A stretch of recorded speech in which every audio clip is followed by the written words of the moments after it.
Mga kagimat, meron nagpadala sa atin ng package or parcel mga kagimat, GNT. Check natin mga kagimat kung ano to.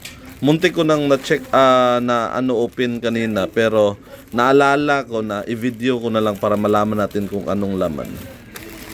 So bago pa talaga. Teka lang mga kagimat.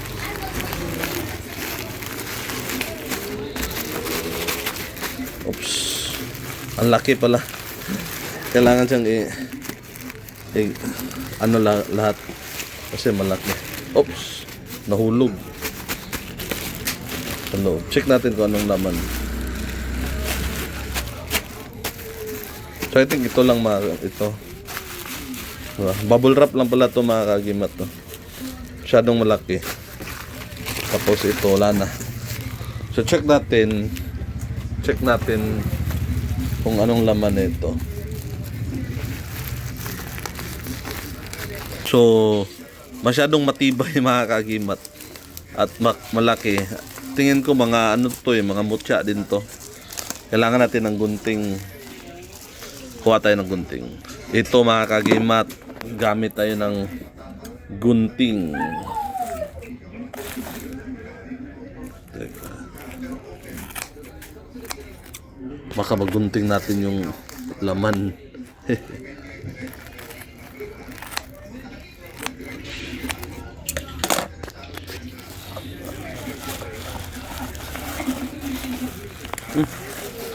Hindi ko alam kung anong laman ito, pero masyadong malaki. Ano malaki?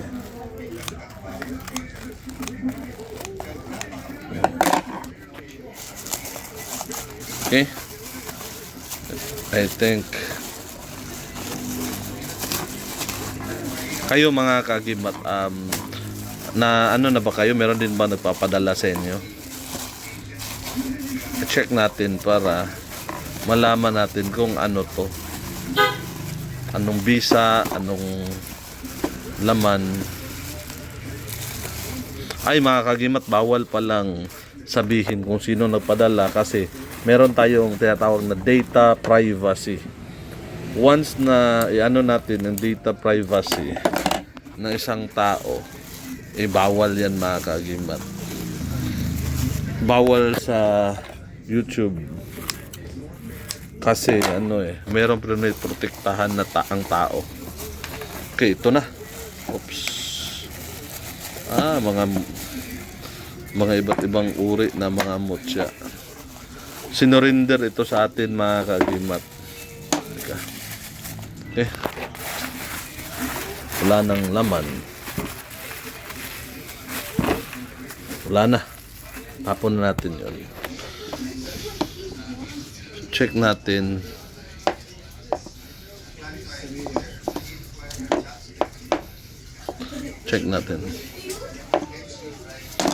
Parang ito yung tao na tumawag sa akin last time na parang magbago na siya. Hindi ko siya ma-explain, para tigilan na niya pagiging antingero. Parang magbago siya.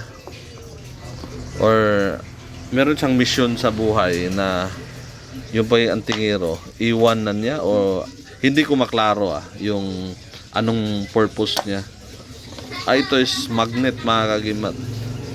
Magnet ito. See? Ang lakas. Salamat ito bro.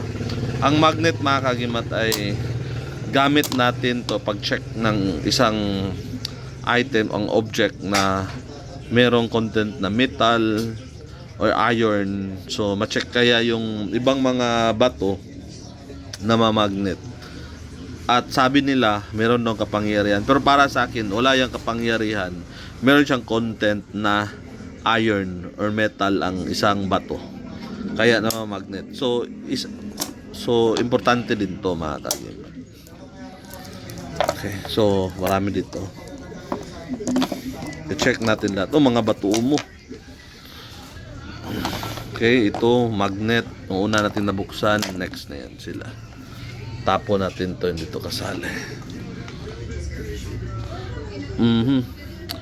Ito is fossilized ito mga kaagimat na parang suso or shell sa dagat. na fossilize. Pero maganda yung kulay niya, naging orange. Ito yung gamit ng iba na pampaswerte at meron din taglay ng kabal at kunat at hindi putukan ng baril. Salamat ito, bro. Alog mga kagimat. So, ang mga antingiros gumagamit nito para siyang mani. Mga antingiros gumagamit ng ganitong uri mga kagimat para tagaliwas sa bala. Narinig nyo ba yung alog? Narinig nyo? Tagaliwas sa bala. Ito, kabal at kunat, mas maganda sila partner. Meron din pampaswerte. Meron din pampaswerte. Ang paswerte at hindi putukan ng baril. Ito mga kagimat, batuo mo. Yung batuo mo mga kagimat, kung i-search ninyo siya sa Google, is cave pearl ang tawag niya. So meron talagang round, yung katulad ganito, ang batuo mo. Pero meron ding ngayon ganito kasi ang nature is hindi siya na hindi siya sinadya. Yung mga fake is perfect na circle. Pero makikita nyo sila is hindi sila perfect na circle. Merong mga imperfection. Yun ang nagpapatunay na legit, original talaga kasi yung perfect na circle, parang julin or marble, yung mga julin o hulin sa Tagalog is perfect yun na round. Meaning mga kagimat, gawang makina. Pero kito, nakita nyo naman na hindi sila perfect. So, tunay to. Merong imperfection mga kagimat. Okay? So, alam nyo naman yung batuo mo, ang bertod nito, kabal at kunat mga kagimat. Maraming mga albularyo, inalagay ito sa tubig.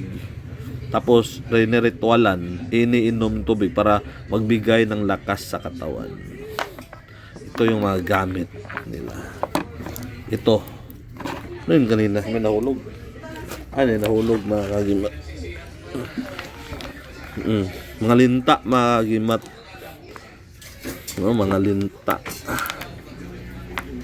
Ito yung tawag nilang batong linta.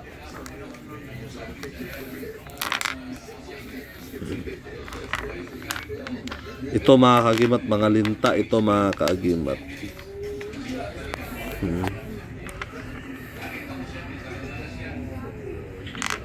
Ibang uri din to. So maganda din to mga kagimat, dipinsa. Kailangan lang talaga basbasan. Linta mga kagimat. Nakita ba kayo ng ganito? Very familiar. Familiar na familiar. Okay. Ito baong ultimato mga kagimat.